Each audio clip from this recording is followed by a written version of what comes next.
Selamat datang di video ini. Pada video ini saya akan menyampaikan materi terkait dengan materi praktikum komputer aplikasi akuntansi, khususnya untuk membahas kas dan bank. Ya, materi ini itu adalah lanjutan dari video saya sebelumnya yang membahas persediaan. Ya, jadi kalau saudara sudah masuk ke video ini, harapannya adalah di video persediaan saudara sudah selesai untuk tahap tersebut. Oke, kita langsung masuk saja ke materinya. Baik, untuk video ini saya akan membahas terkait dengan kas atau bank, gitu ya. Nah, umumnya itu ada 3 kegiatan yang sering dilakukan oleh bagian kasir atau bagian keuangan dengan menggunakan modul kas bank ini. Yang pertama itu adalah modul pengeluaran lain atau other payment. Lalu yang kedua itu adalah penerimaan lain atau other deposit. Kemudian yang ketiga itu adalah rekonsiliasi bank atau bank reconcile. Nah, di sini kegiatan kas bank ini ya terkait dengan penerimaan pengeluaran ini sebenarnya adalah penerimaan dan pengeluaran selain terkait dengan transaksi di penjualan dan pembelian, gitu ya. Karena untuk penjualan dan pembelian ya itu sudah ada modulnya sendiri untuk penerimaan ataupun pengeluaran, gitu ya. Nah, di sini yang pertama itu terkait dengan pembayaran lain-lain. Ya, seperti yang tadi saya sampaikan, Accurate itu membedakan tipe pengeluaran kas menjadi 2. Yang pertama itu adalah pengeluaran kas untuk pembelian barang secara kredit dan utang kepada vendor di siklus pembelian. Nah, untuk transaksi pengeluaran ini, maka yang digunakan itu adalah modul pada pembelian lalu di pembayaran pembelian. Nah, selain pengeluaran terkait dengan siklus pembelian, itu akan masuk di kas bank, gitu ya. Nah, pada modul pembayaran ini nanti akan kita gunakan itu adalah pembayaran ya atau other payment. Nah, transaksi yang dapat dimasukkan ini adalah transaksi yang pembayarannya tidak untuk akun dengan tipe account receivable, account payable, dan cash bank, itu ya. Nah, sebagai contoh untuk modul yang bisa digunakan, transaksi yang bisa menggunakan modul other payment ini adalah misalnya untuk pembelian aktiva lancar, gitu ya, pembayaran aktiva lancar. Contohnya misalnya bayar sewa gedung, gitu ya, sewa gedung dibayar di muka, lalu membeli perlengkapan, itu bisa melalui modul ini. Lalu bisa pembayaran biaya-biaya, biaya gaji, listrik, atau bunga, kemudian pembelian aktiva tetap tunai, atau pelunasan pembelian aktiva tetap non-kas. Nah, pembelian aktiva tetap secara tunai dan angsuran itu tidak kita bahas di bab ini. Ya, untuk pembelian kas itu nanti, pembelian aktiva tetap itu nanti ada materi tersendiri khusus untuk aktiva tetap. Ya, nah berikut adalah gambar form untuk other payment, ya, form other payment ya yang ada di menu kas bank ini. Nah, di bagian ini atas, karena ini paid from, jadi ini kan karena pembayaran, ini nanti mengeluarkan kasnya melalui apa, itu bisa kita pilih di sini, gitu ya.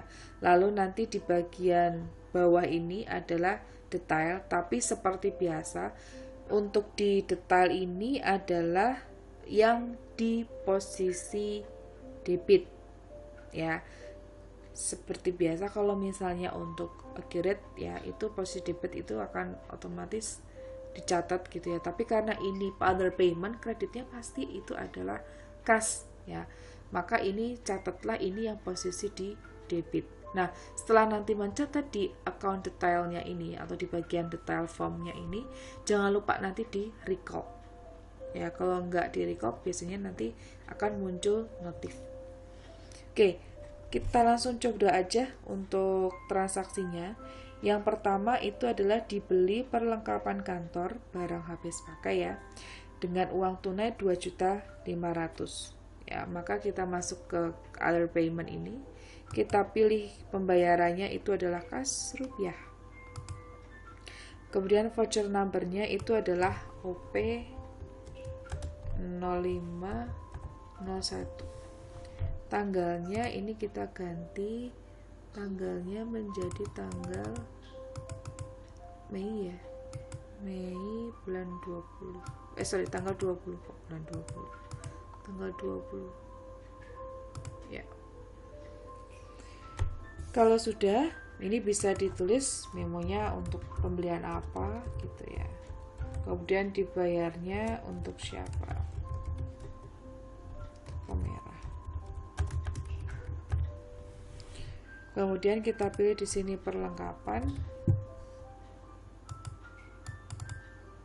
Nah, nilainya adalah 2.500.000. Oke. Nah, kalau sudah jangan lupa ini diklik kok.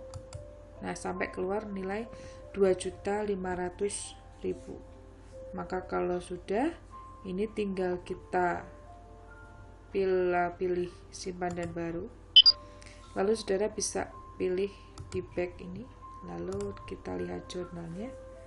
Ya, debitnya itu pasti ada yang ada di dalam detail barangnya atau detail formnya. Kreditnya itu adalah kasnya, karena ini adalah other payment. Ya. Kemudian yang selanjutnya itu adalah pembayaran utang lancar lainnya. Nah, pemrosesan transaksi pembayaran utang lancar ini kurang lebih sama transaksinya, prosesnya sama. Yang berbeda hanya pada letak akunnya saja. Ya, maka kita akan isikan.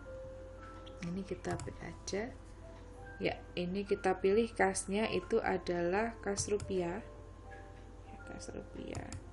Kemudian selanjutnya itu adalah ini untuk tanggalnya. Kita isi Mei ya. Tanggal 20. Kemudian selanjutnya itu adalah ini bisa diisi ya. Misalnya untuk membayar gaji. Ya. Nanti di sini bisa ditulis untuk karyawan siapa gitu. Ya, silakan. Lalu ini kita isi beban gaji, utang gaji.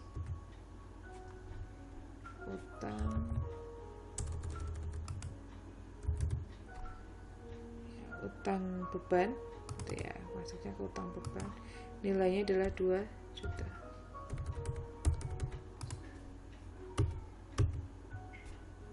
Oke.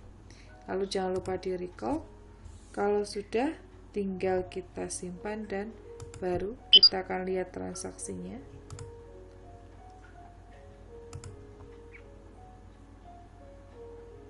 Oke, sama ya. Debitnya itu adalah yang ada di form detail formnya. Oke, yang selanjutnya ya kita akan proses untuk pembayaran gaji. Ya, pembayaran gaji bulan Mei 2016 itu adalah sebesar 22.500.000. Angka tersebut dipotong dengan PPh 21 sebesar 1.125.000. Sehingga perusahaan mengeluarkan gaji dari kas di Bank Mandiri sebesar 21.375. Oke, kita masuk ke formnya. Ya, kita masuk ke form. Ya, kemudian kita pilih di sini adalah kas Mandiri Rupiah. Kemudian tanggalnya adalah tanggal 25 ya. Kalau misalnya ada nomor ceknya, bisa ditulis nomor ceknya. 25. Kemudian ini adalah gaji dan PPh 21 bulan Mei. Kemudian selanjutnya ya. Nah, di sini karena kita isi dulu beban gaji. Nilainya adalah 22.500. Kemudian kita akan masukkan PPh karyawan. Nah, ini kita cek dulu akunnya ada nggak. Oke, kita masukkan PPh. Oke, belum ada ya. Kalau belum ada, kita bisa lewat sini ya. Kita tinggal akun baru. Kemudian saudara isikan ini adalah hutang lancar lainnya. Kalau ini bukan merupakan accurate yang multi user, digunakan multi user gitu ya, itu bisa lewat ini jalan pintas gitu ya. Oke, nomornya adalah 2206, nama akunnya adalah PPh 21 karyawan. Ini bagian dari utang lancar lainnya. Kita oke. Ya. Nah, untuk PPh ini karena dia mengurangi gaji yang nanti akan diterima oleh karyawan, maka ini saudara beri tanda minus ketika memasukkan. Ya, minus 1125. Oke. Maka secara otomatis kalau saudara klik di sini, dia bukan sebesar 22.500 tetapi sebesar 21.375. Lalu kita coba simpan dan baru. Oke, ini kita simpan dan ini kita lihat jurnalnya dulu. Maka jurnalnya seperti ini. Debitnya adalah beban gaji ya. Kreditnya adalah PPh 21 karyawan, lalu juga kas yang dikeluarkan.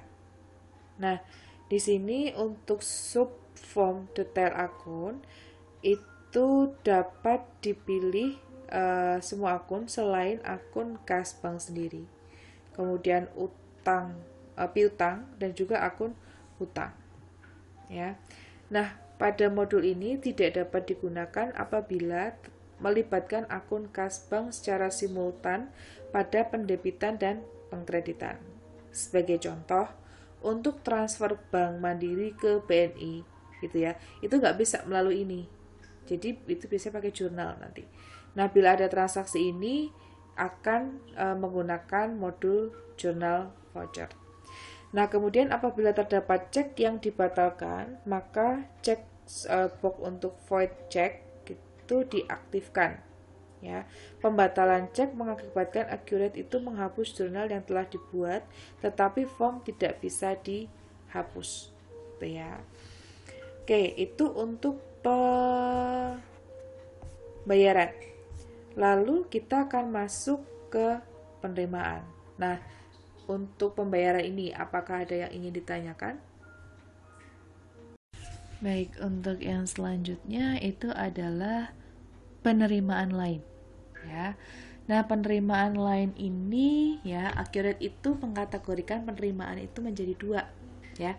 Penerimaan yang berasal dari penjualan dan penerimaan piutang pada siklus penjualan ya. Itu kalau misalnya untuk penerimaan dari penjualan barang ya, itu nanti tidak diproses melalui kas bank ini, tetapi dia melalui modul tersendiri, yaitu adalah pada modul penjualan. Nah, selain pada transaksi siklus penjualan, untuk untuk penerimaan itu akan dilakukan di kas bank, tuh ya. Jadi untuk pembahasan penerimaan kas bank ini berarti selain transaksi penerimaan pada siklus penjualan. Ya. Nah, untuk contoh transaksi yang dapat diproses melalui modul ini antara lain seperti pendapatan bunga, kemudian penjualan aktiva lancar secara tunai, lalu penjualan aktiva tetap. Nah, untuk bab ini penerimaan dari penerimaan kas ini itu berasal dari pendapatan bunga bank ya. Sedangkan nanti tadi saya sebutkan untuk penjualan aktiva nanti akan dibahas di modul khusus untuk aktiva tetap. Ya. Baik, yang pertama dulu itu adalah pendapatan bunga. Nah, pendapatan bunga itu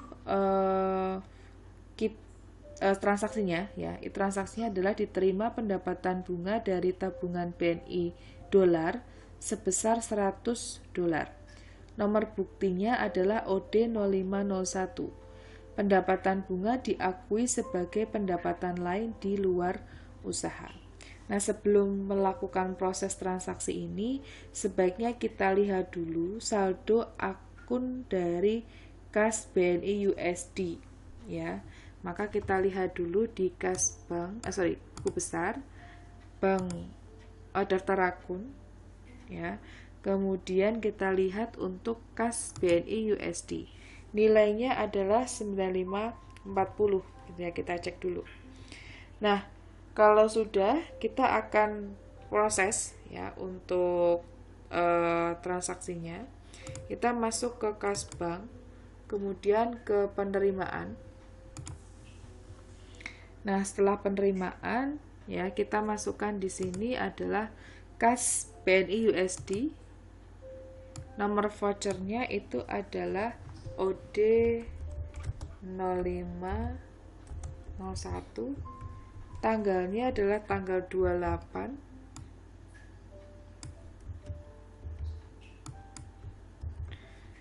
Kemudian bisa diisi memonya juga boleh. Ini adalah pendapatan bulan Mei. Untuk kursnya 12.500 ya.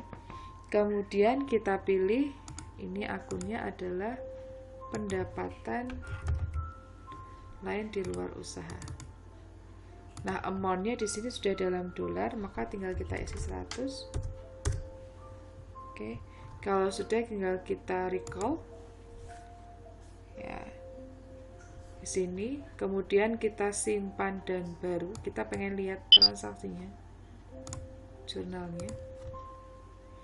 Maka debitnya itu adalah kas BNI USD, kreditnya adalah pendapatan lain di luar usaha. Nah, kalau misalnya kita mau lihat nih untuk nilai dari kas kas BNI USD-nya, kita masuk ke sini. Tidak lagi 9540 ya, harusnya adalah kayak ini. 10.790 yaitu 9.540 ditambah 1.250. Oke, itu untuk penerimaan ya. Nah, selanjutnya itu adalah rekonsiliasi ya. Rekonsiliasi bank, kalau nggak salah saudara sudah pernah mendapatkan di materi AKM 1. Bukan AKM 1, AP1.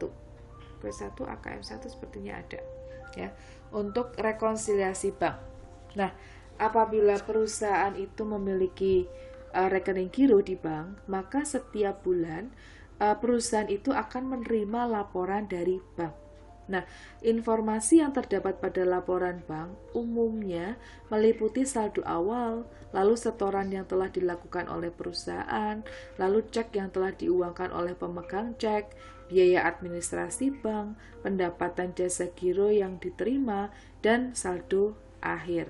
Nah, kalau saudara perhatikan untuk rekonsiliasi, itu seperti ini. Ya, masuk rekonsiliasi. Oke. Kemudian kita pilih banknya adalah Bank Mandiri Rupiah. Ya, karena kalau kas rupiah itu kan bukan kas yang ada di bank. Jadi yang kita lihat itu adalah yang kas yang ada di bank. Oke, untuk field ini ya, isiannya meliputi yang pertama itu adalah di bagian atas itu tadi menunjukkan kas banknya yang mau direkonsiliasi. Kemudian yang kedua itu adalah saldo rekening. Ya, ini rekening menurut bank, ya bukan menurut kita tapi menurut bank. Kemudian di sini ada nilai yang menurut accurate. Ini belum saya pilih jadi masih 0. Ya, nanti kalau sudah dipilih akan ada nilainya. Kemudian selisih saldo nanti antara saldo rekening koran dengan saldo yang ada di accurate. Jadi nanti kita masukkan dulu saldo rekening korannya, gitu ya. Kemudian di sini ada transaksi-transaksi terkait dengan kas mandiri rupiah, ya. Ini adalah tanggal rekonsiliasi. Kemudian nanti ada tanggal terakhir reconcile, itu tanggal berapa. Kemudian di sini nanti akan menunjukkan ya transaksi yang sudah direkonsiliasi pada tanggal tertentu. Ya. Nah ini nanti kalau ada selisih total yang masih beredar ini adalah selisih ya yang memang belum direkonsiliasi. Oke, untuk form rekonsiliasi itu akan menampilkan setiap transaksi bank yang telah dicatat oleh perusahaan ya sehingga dapat dibandingkan dengan rekening koran bank.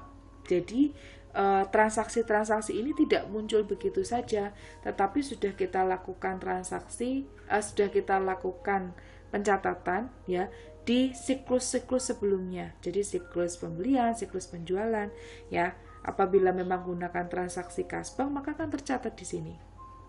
Nah, untuk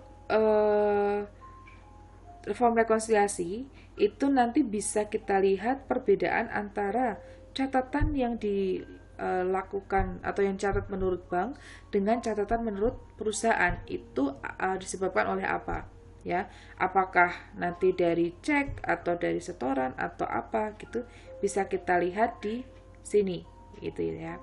Kemudian di sini ada informasi bahwa perusahaan itu menerima rekening koran dari Bank Mandiri.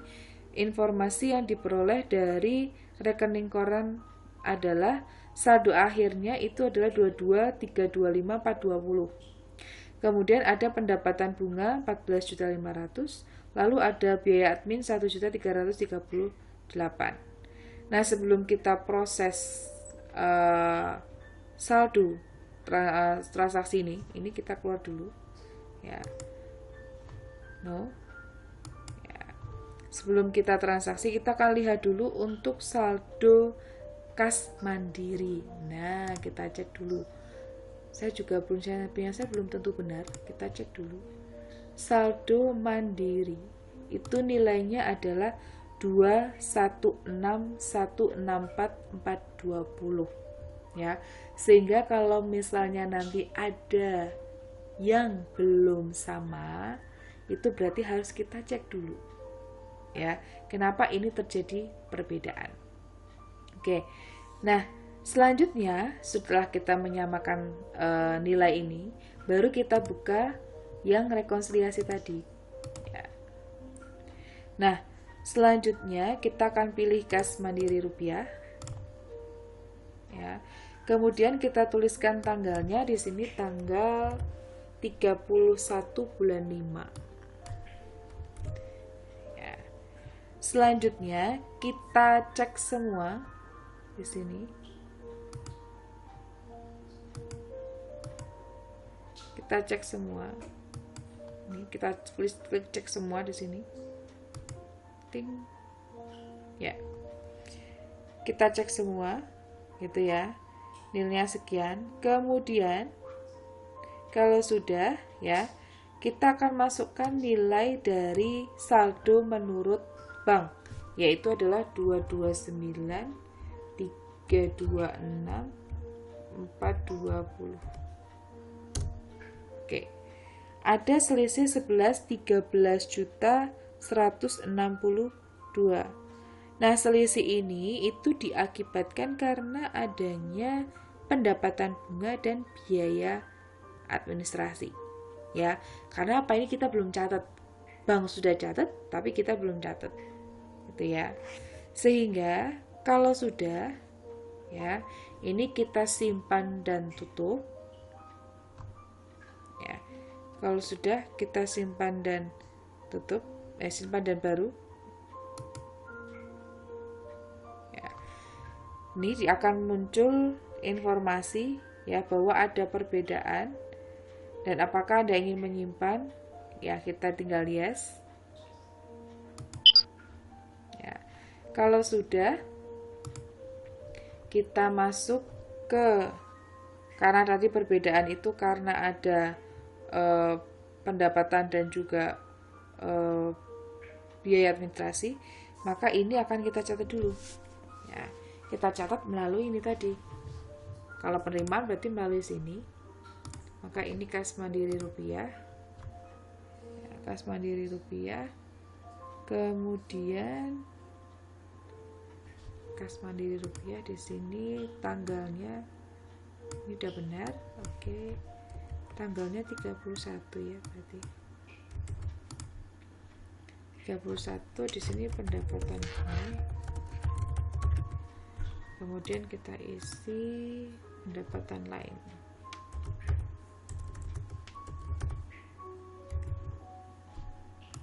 Oke, nilainya 14.500. Oke, sorry, kebanyakan. Oke, kalau sudah tinggal kita recall. Tinggal kita simpan dan tutup. Lalu pembayaran ini tadi kas mandiri rupiah, ini kita ganti tanggal 31. Kemudian kita isikan ini beban administrasi. Kemudian kita isikan, karena ini sepertinya belum ada beban administrasi bank ya, beban administrasi bank. Oke, jadi kita buat dulu. Di sini masuk sebagai beban lain-lain. Oke, tanggalnya nomornya 8.002.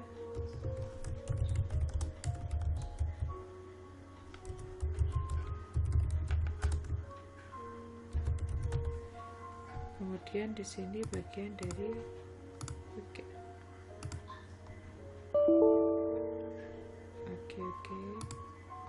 Akun PR-nya boleh kosong. Oke. Ya, ini nilainya adalah 1338. Oke. 13. Ya. Kalau sudah tinggal kita simpan dan tutup. Oke, kalau sudah kita masuk ke rekonsiliasi bank. Kemudian kita pilih Bank Mandiri Rupiah. Ya, kas Mandiri Rupiah. Lalu kita pilih dulu. Kemudian kita isikan tanggalnya. Ya.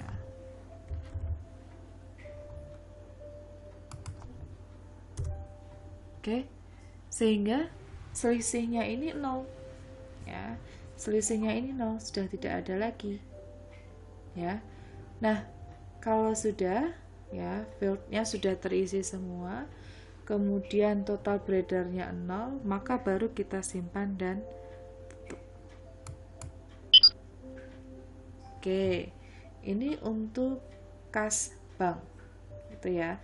Jadi ini untuk membuktikan bahwa rekonsiliasi bank atau rekonsiliasi bank itu berhasil atau tidak. Kita akan cek dulu di buku besar, kemudian di kas bank. Nah, ini nilainya sudah sebesar 229.325.420 ya. Berarti hal ini menunjukkan bahwa rekonsiliasi bank ini berhasil dan saldo menurut perusahaan dengan saldo menurut bank itu sudah sama ya. Nah, ini untuk kas dan bank kita sampai dengan rekonsiliasi. Apakah ada yang ingin ditanyakan? Demikian untuk video kali ini. Jika ada yang ingin ditanyakan bisa komen di bawah.